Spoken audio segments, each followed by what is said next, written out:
Good morning. Happy Monday.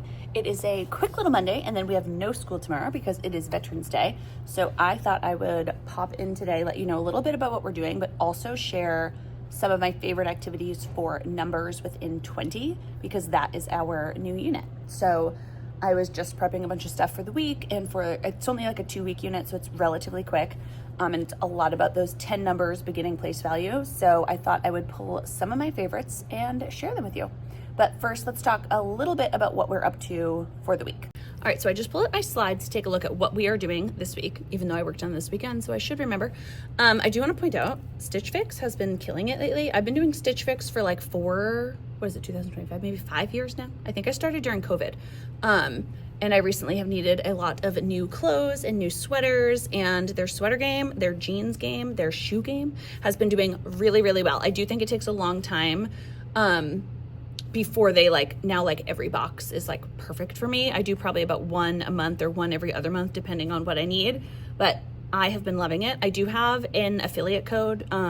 It's not like a sponsored post or anything, but it's just, I use them all the time. And so I think anybody that uses them has an affiliate code. I will go ahead and drop it down below. I think you get $20 off your first box if you want to use it. So I'll drop that down below, but this sweater I've been loving. Actually, a bunch of the sweaters. Pretty much if you ask me where any of my clothes are lately, it's either going to be Abercrombie, Loft, or Stitch Fix. That's where I've been getting everything. Just a little FYI. But anyways, what we are doing this week, let me go through each of the subjects. Phonics, we are still working on digraphs. So we today are finishing up SH and WH, which we did learn last week. I was supposed to assess every Friday. They do a quick little 10-word spelling test just to have students practice words with those skills. But I had an IEP meeting on Wednesday and a collaborative meeting last week, so I didn't actually teach the phonics block, and which is fine. I mean, they still did the same lesson, but I don't want to assess them on Friday, or I didn't want to assess them on Friday because I wanted to give them one more day with my explicit instruction. So today I'm going to just review everything and kind of do like day 5 that I would normally do last week today. So I'm going to give them a quick little spelling test, and then we are moving on to TH and CH. So we do CH is ch, it used to be chin. I believe it's cheetah now in HMH. And TH, we have thumb. Actually, I don't know if it's thumb. I need to look it up. But we teach the 2 ways that you can make TH, of course, or 2 sounds that TH can make, which is unvoiced and the voiced. We call it the buzzy TH, and we always have put our hands here and say the. So they have words like them and feather and all those ones that make it buzz. And then we have thumb or with, where we can't hear it. So all that fun stuff. That will be coming up this week. So 2 more digraphs. And then at the end of this week, we are going to give a new spelling test with CH and TH words. In math, I think I already mentioned, we are doing numbers to 20. So I'm going to, and a little bit later, share some of my favorite activities for that, including how we kick this off, how we keep it hands-on, and some of the games that we like to play. In writing, we are working on those amazing animal books. In last week's video, it looks like this right here, I did share a lot about kind of where we are in that process. So today, students are actually going to get out Pebble Go, and they're going to research about their animal. I mentioned this in last week's video, but we do this exact type of writing again in May, and it's a much longer, more detailed process.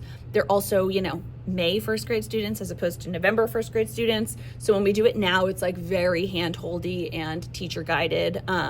Even just using Pebble Go and all of that is can be a lot. So we try to do it very structured. And then when we get to it in May, students can do it wildly independently. And it's really only 3 or 4 students that I'm kind of hand-holding throughout the whole process. So it's nice to do it now, kind of dip our toes in and get used to it. And then later have them go off and do it themselves. So that'll be good. In reading, the curriculum, we're just following along with that. So in reading, we are still learning about, it all ties together. So Amazing Animals is our unit. It's how do animals' bodies help them survive. So it kind of ties in with a little bit of science, which is nice. Of course, but our science unit at this time is also moon and stars. So we didn't match those up yet exactly in the best way that we could, but either way, it'll be fun. So that is just the overview of what we're doing. I have been loving my morning meeting slides. Every single day I use them. They look like this over on TPT. They're updated through December. I'll get January's up there, and I mentioned this last week, I think, but those slides to all the games are the same Monday, because we play games on Friday. So every 4 weeks it's the same like rotation of games. The games, just for reference, are Zoom. All games I've shared here on YouTube before, but Zoom, Buzz, Don't Be a Sunday, and Katya. And then starting in December, we have a new set of games that students will play. It'll still be Buzz, but they're going to do it with like 5 multiples of 5 instead of 10, or you don't have to, you can still do multiples of 10 if you want. But just fun new games are added. New yoga videos are added for every single Thursday. New Tell Me Tuesday questions, which are all social emotional questions. New Would You Rather. All of that is different every single day throughout the entire year. The only thing that really repeats are the breathing strategies, which they love, the greetings, which they love, and again, the games just kind of rotate through. But just a little FYI, if you haven't gotten the new ones, make sure you re-download over on TPT so you can get them. Also, before I dive into our math activities, we are introducing Letterbug today as one of our win may do's at the end. Students usually love Letterbug, so I'm very excited. My husband created this game years ago. It looks like this. Here's a little video of you playing. Basically, they have all different skills, and so for CVC words is where we're going to start today. And students have to listen to the picture, so they have to collect the correct tiles and then bring it back to the picture. And then along the way, they collect all different prizes. They have a whole collection. They get new skins and new hats and like gamify it. So students usually love that. And then I send it home. I send the link home so that their parents can download it on their iPad. It's not an app, it's an actual website, but they can play it on their iPad if they want to. So I send that home so they can do that there too. But they are going to be thrilled. Here's a couple pictures of my kids playing. Love it. All right, so looking at what we are going to do for math, we're going to start with counting on from 10 to 20. So really we want students to understand that they can group items in groups of 10 and then count on from there. So they don't always need to start counting from 1. First, for a little warm up, we do fill the grid. So I want to see all the different ways students can make the number 8. So like 6 plus 2, 0 plus 8, 10 minus 2, and so on. And then same thing with 7. And then as the week goes on, these progress to become teen numbers. But since we haven't technically learned them yet, I try to keep it here. And then this is just our big like warm up. Let's think. Karina sees some monkeys in a zoo. The zookeeper tells her there are fewer than 15 monkeys. She writes an addition sentence to show the number of monkeys. 10 plus blank equals blank. So we talk about all the 5 answers that they could have. So we know it has to be at least 10 because this is the addition sentence she writes. And then we talk about it has to be fewer than 15. So it could be 10, 11, 12, 13, or 14. Those are the 5 answers. And then we talk about how we would write that. 10 plus 0, 10 plus 1, and so on. And then here, we actually already did this, so it is already open. So with this activity, I just had all these cubes over here, and I just said, okay, let's read this together. Show 10, and then show 3 more. So I showed what that would look like here. And we talked about how 10 and 3 is the same as 8 and 5, right? And then, it was down here. I said, let me do 8 and 5. We talked about how it's the same. It's 2 different ways to show 13. And then I asked how I could make this side look like this side. And we talked about which one was easier to add. Many students said the 10 and then plus 3 more was easier, and the 8 and 5 was a little harder to see how many. So we talked about when grouping these bigger numbers, if we can group them into 10s first and then count on, it can be easier to see the number. And then after that, we did our explicit teaching. So just 10 and 1 more is 11, 10 and 2 more is 12, and so on. We talked about each of these numbers. And then we can count on from 10. So first, instead of seeing all these whales going across like this can be hard to count starting from 1. So we said, well, what if we make a group first, group of 10, move it down here, and then we had 3 left over. So we know right away it must be 13. And then for this hands-on activity, I'll insert a couple pictures here, boop, boop. These pictures are of students grabbing different bags. So I just filled up bags of cubes. And again, I try to keep it as hands-on as possible. And all they had to do is actually let me show you. So as always, everything's under here, under the board. So they would have a bag, I already emptied them because we did this earlier today, a bag of cubes, and they were anywhere between 11 and about 19. Actually, one bag did have 20. So about 11 to 19 or 20 cubes. And then, let me grab these little mats here. I don't know where these from, just says EAI, I don't know, EAI, whatever that is. Not sure where I got them. If I can find them, I'll link them down below. But we showed students how to have, or they each had their own. So they had 2 10 frames and a number bond. And what they would do is they would take turns grabbing a bag, and they had to dump them all out. And the first thing they had to do was make a 10. So with all their cubes, they went ahead and filled up a 10 frame, and they saw how many more they had. And then they had to fill in the number bond. So 10 and 3, 13. 10 and 10, 20, 10 and 7, 17, and so on. And even if one person was doing the cubes, like the actual hands-on part, both people were still filling in the number bond. So they were showing what it looked like. And then once they finished, they would put all their cubes back in the bag and exchange it for a new bag. So I always had a couple extra bags kind of floating around. And I told them too that if they get the same number, that's fine. They write it again, and it might be somebody else's turn when they were going ahead to do it. It is after school, so I am in my favorite daughter sweatshirt and hanging out, ready to go to Pilates. But since I just showed you that activity, the whole first day is really just getting students used to the hands-on activities and getting them to group numbers into tens and then leftovers. So tens and some ones, how many more? And then getting them to see that those bigger numbers, those teen numbers, are 10 and that many more. 10 and 1 is 11, 10 and 2 is 12, 10 and 3 is 13, and so on. Tomorrow we're going to take a look at the number words. We're going to practice building it. And you can see we haven't even touched any place value cubes yet. I think we might start that tomorrow. I'm not sure. I need to look and see kind of how I want to do that. Sometimes I don't actually even introduce the tens cubes, or the base 10 rods, I should say, until our numbers to 40 unit.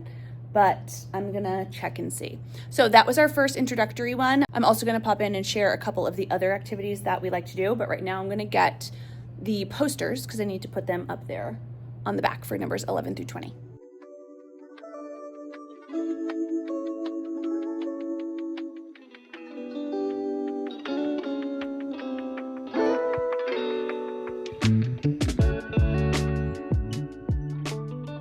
Good morning, happy Wednesday. We just had yesterday off for Veterans Day. Now we are back to school and it feels weird. It feels like a Monday, but it is Wednesday. And I actually have a doctor's appointment in the middle of the day, so I'm heading out for like 2 hours instead of doing a half day. That sometimes doctor's appointments, I'm sure you know, are ridiculously hard to get. So if it happens to be like in the middle of the day, I have to take a random couple hours in the middle of the day. So I have to write some sub plans for that. I still need to hang up those posters on the back. I left them out to remind myself, and now it's early in the morning. I don't really want to hang them up right now. So I might hang them up later.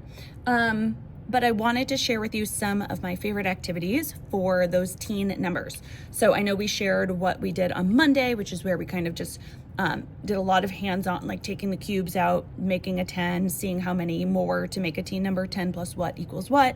But a lot of the fun like games and activities are actually going to be for my kindergarten print and play place value pack. It looks like this right here, because kindergarten place value is just about, it only goes up to those teen numbers and it's just learning that basic 10 and something else. So a lot of those games are what we're going to play this week, and along with a lot more like hands-on type of stuff. But those are some of my favorites. I printed out 2 for this week. So let me show you what those look like. All right, so here is one that we're gonna play today. It's called Roll, Count, and Color. All you need are 2 little cubes in player 1, player 2, and a dice. They will simply roll it, and they each have their own, let me put this one over here, recording sheet. And all they have to do is roll the dice, move that many spaces, boom. And then here we are just practicing starting with that 10 and counting on, which is exactly what we did the other day. So I don't want them saying, 1, 2, 3, 4, 5, 6, 7, 8, 9, 10. I want them to go 10, 11, 12, 13, 14. And then they would find 14 on theirs and color it in. Player 2 would go 3, 1, 2, 3, 10, 11, 12, 13, color in 13. So they just go back and forth until the first person to fill in their recording sheet wins. So very simple. Again, all of these all the games that I'll show you have little variations to them, but for this one, I'm really just looking for them to start with that 10, count on with the ones. All right, I was getting these ready to print out, but another 2 favorites of mine are spin, match, and write, and then spin, match, and draw. So for this one, they're going to spin the spinner, and then again, they each have their own kind of recording sheet. So whatever they land on, say the 15, now they're kind of doing the opposite. They need to find 15 on here, so right here, and then they need to write the number on the line. So they're practicing writing it. And then spin, match, draw is similar, but here they're counting it up. So they have to count it, find the number, and then draw it. So this shows them how to draw the 10 and then with the little ones on the side. So it's kind of that practice into that pictorial representation. So a little bit of both here. So these, this one I think I'm gonna play this week. And then this one I think is gonna be in our win station for next week to review. And then just one more that I love that we're playing on Friday is called Roll, Find, and Color 4. So here they just roll a die, whatever they land on, they have to find that number. So here would be 19. Not only does it say 19 a couple times, but it also has 10 plus 9. So showing students that kind of expanded form as well. And then with a little roll again. And we have a couple different boards for them to play with this. But I love this game too, so we're gonna do this one on Friday. Good morning, happy Friday. I am dropping off some coffee and then I wanted to pop in and just share a few of the last of my favorite activities for teen numbers. We have been rocking it this week. I'm trying to sit down with all my stuff. Okay, kind of worked. We have been doing a really good job with this. Trying to, again, the main point here for numbers through 20 is to get them to understand a 10 and some ones and then counting on when they're counting, like 10, 11, 12, 13, 14. And then eventually, of course, when we get to those higher numbers, I want them to go 10, 20, 30, 31, 32, 33. So it's just the beginning of that. So I do have, there are 3 hands-on games. I know I shared the print and play pack last time we spoke. And those are some of my favorite print and play games, but those are going to be less hands-on, so we definitely throw those in. But I also wanted to just share some of the hands-on activities that we're doing, because especially in these beginning units, beginning of the year, first grade, really all the time in math when we're introducing a concept, I like things to be tangible, hands-on, building it, feeling it, seeing it, and so on. So let me grab those. I put them in my bag, and I will show you. Okay, the first one I have is comparing sets, and I actually think I made this a freebie last year. It is definitely in the math club, but if it is not a freebie, I'll make it one and link it down below. But it's just this simple, one-page sheet here. And all we are doing is we are comparing sets of items. So what I do is I throw a bunch of items in a brown paper bag. Not items, I should say. They are red and yellow counters. They have to shake them up and dump them out. So it doesn't always work out that they're teen numbers, but I do introduce this at this time. You can just put less in. So if I put about 30 in a bag, I said you can start with like 20-ish and then add more as the year goes on.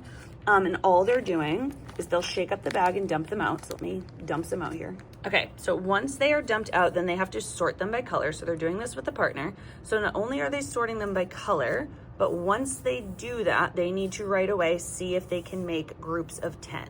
So again, I don't know if I mentioned this before, but I really like to introduce all sorts of different manipulatives for hands-on place value. We use connecting cubes. We won't introduce base 10 rods until later. We use popsicle sticks and then bundle them together, but just making groups of 10. So 2, 4, 6, 8, 9, no group of 10 here. 2, 4, 6, 8, 10, and then we have our leftovers. So right away they're looking, okay, I have 9 here and I have 15 here. So all students do is up here, they will write, just like I did here on the example. So they would write 9 and they would write 15, and then they have to compare them using the symbol.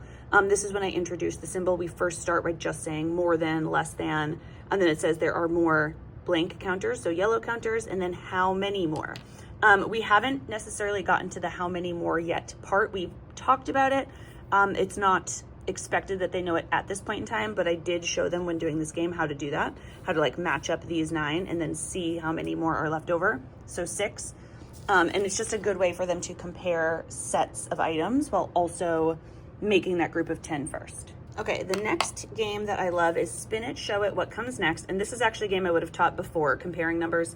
I kind of skipped along on the scope and sequence here, but I did mention that the first thing we do is counting on. So starting with a 10 and counting on, see what comes next, which is why I love this game. So all they do is spin it. Let me see if I can do it with one hand. Good enough. 12. And then they can show it. So you can either have them use something like base 10 blocks to show 12. This is what I like to do at the beginning. So something hands-on. Let me grab this cube. So I can show it here. You can also have them use a whiteboard marker and just draw the 10s and the 1s. You can do that next if you want students to actually feel it.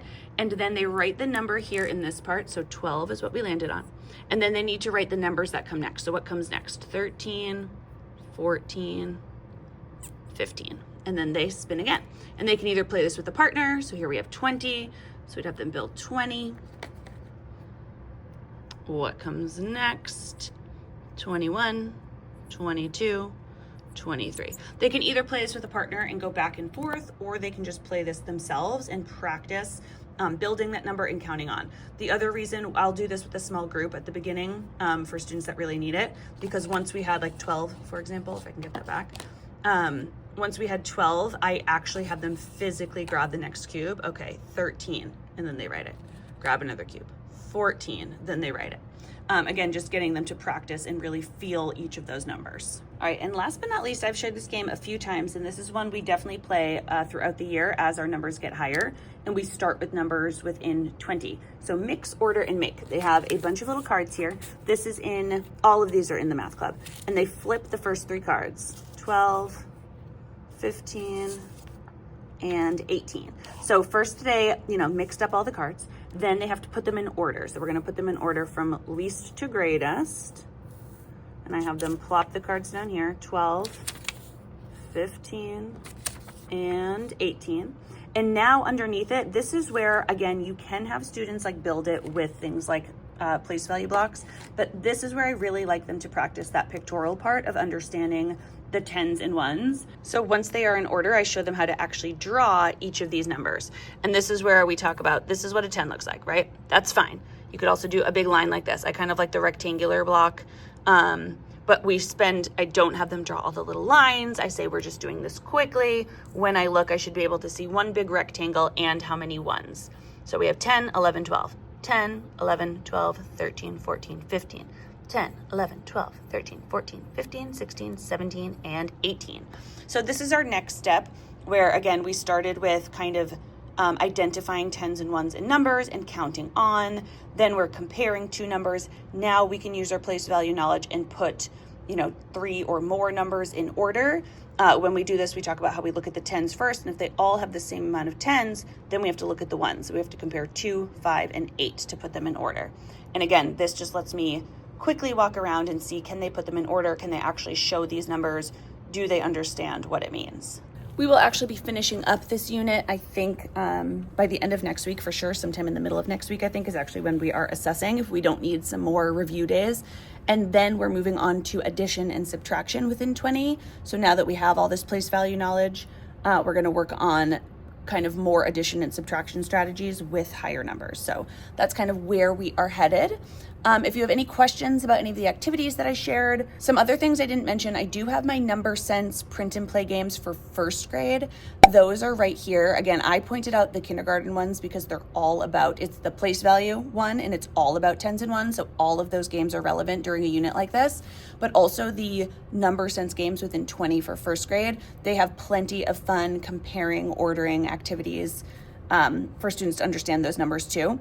And then we also just have my Number Sense unit for numbers within 20, which are like button jars and different ways to make the numbers. So there's so many fun activities that you can really do for this unit. I just, don't have the time to do them all in however many days, but they're great if you need extra support or extra resources for students that might need it. That just don't get it in their regular unit. And I kind of switch it up every year, see what they like, but the ones that I shared in today's video are ones that I've used the last 3 years now that I've been back into the classroom. So they are ones that work well for this very specific unit. If you have any questions about them, of course, let me know. If you have any other favorite activities for those teen numbers, drop them in the comments down below. And as always, I hope you enjoyed today's video. If you did, please give it a thumbs up so I know. Make sure you are subscribed to my channel and click that bell. That way you're notified of every new video. See you in the next one. Bye.